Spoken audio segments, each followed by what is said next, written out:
The morning sun glowed over the quiet gas station on the east side of Alder Creek, casting long shadows across the concrete, when 18-year-old Mira Jansen stood there with almost nothing left in her life but a half-broken backpack and the last $10 bill she had been saving for food.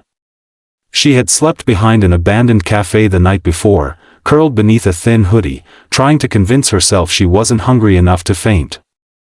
The world had been unfair to her for a long time, ever since her mother died, ever since the system shuffled her from one unstable place to another, ever since she learned that sometimes strength was something you built alone because no one was coming to save you.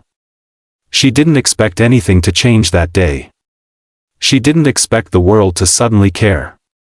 But everything shifted the moment she saw the huge man collapse beside his motorcycle, his breath ragged, his hands trembling against the asphalt, his face drenched in exhaustion and something deeper, pain that went far beyond the physical. If you believe kindness and second chances still exist in this world, make sure to like, comment, share, and subscribe to Kindness Tales. Your support helps keep stories like this alive. Mira froze at first, unsure if approaching him was safe. The man looked intimidating, towering, muscular, with a silver beard and arms inked with dark, swirling tattoos. His battered leather vest read Hell's Rangers MC, a name whispered around town with a mix of fear and mystery. People kept their distance from men like him. They crossed the street. They whispered. They assumed the worst. But Mira had seen enough hurt in her life to recognize the look of someone in trouble. She approached slowly, her voice shaking as she instinctively laid her hand on his shoulder. His breathing steadied, but only barely, as though life itself had been draining from him long before he hit the ground. She asked if he needed help, and although his answer came out in a strained whisper, she understood enough. He hadn't eaten in over a day. He was dehydrated. He'd ridden too far in the heat, pushing himself to get somewhere he wouldn't even explain. He had a past haunting him, she could see it in his eyes, but at that moment, none of that mattered. What mattered was the water bottle inside the convenience store behind her, the one she had planned to buy with her last $10 so she could stretch the day's hunger a little longer.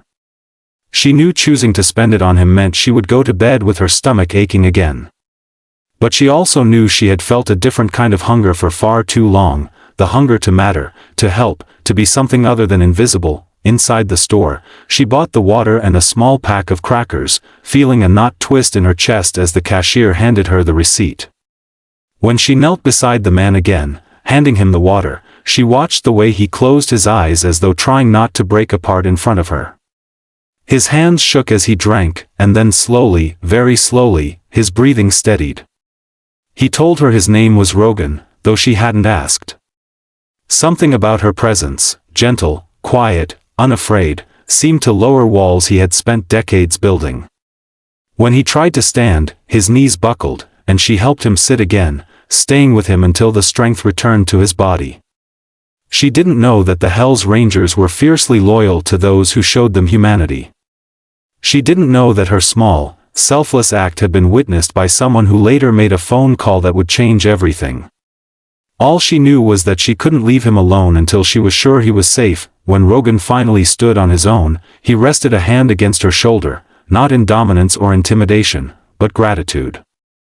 The kind that felt too heavy for words. He asked her name, gently, respectfully, and she told him.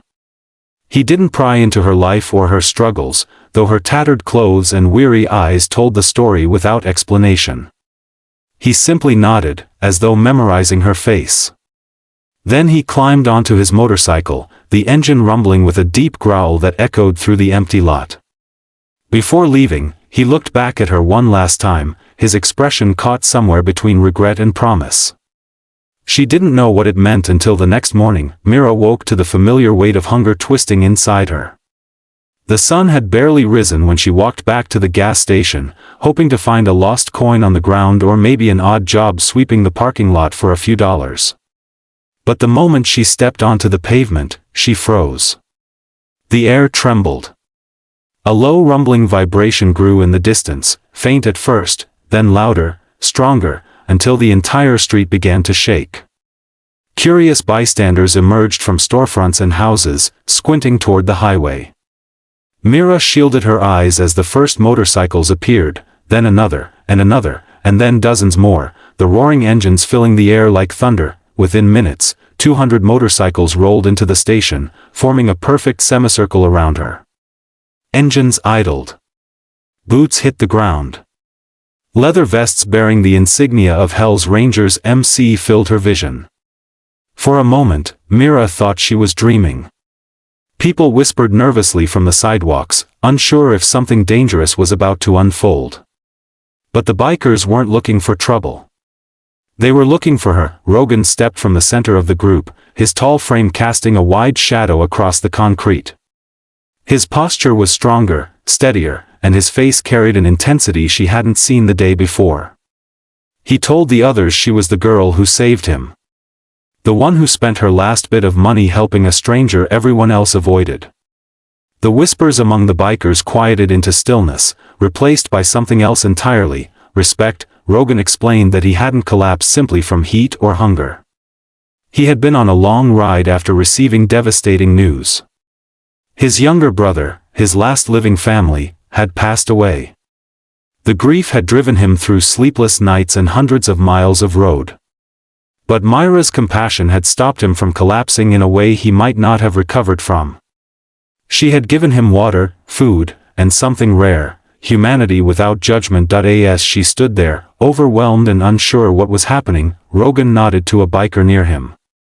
The man rolled forward a gleaming motorcycle, smaller, lighter, perfectly maintained, with a new helmet resting on the seat. Mira stared at it, confused, until Rogan explained that it wasn't just a gift. It was an opportunity. The bike came with enrollment in a training program for young mechanics, full tuition paid. It came with a part-time job in a workshop owned by the club. It came with housing, safe, clean, stable. It came with people who would protect her, check on her, and make sure she never had to sleep on cold concrete again. Mira couldn't speak. Her hands trembled against her chest as she tried to understand why anyone would do this for her. Rogan stepped closer, telling her that kindness is rare in the world, but when it appears, real men don't let it go unnoticed. Her small sacrifice had reached hearts she didn't even know she had touched. She felt tears gather behind her eyes as the bikers around her clapped, hollered, and pounded their fists on their chests in her honor. For the first time in years, she felt seen. She felt valued. She felt like the world was bigger than her pain and maybe, just maybe, full of possibilities she had never imagined she deserved. Sunlight washed across the chrome of the motorcycles, bright and warm, as though the universe itself was acknowledging the moment. Mira stepped toward the bike, her heart racing, feeling the weight of a new beginning settle over her shoulders. She wrapped her fingers around the handlebar, grounding herself in reality. She wasn't dreaming. She wasn't imagining. She had given her last $10, and in return, fate had given her a family. If this story touched your heart even a little, please support the channel by liking, sharing, and commenting. Your engagement helps keep real-life kindness alive. Before we end, take a moment and comment something kind for someone who might need it today. Your words can change a life.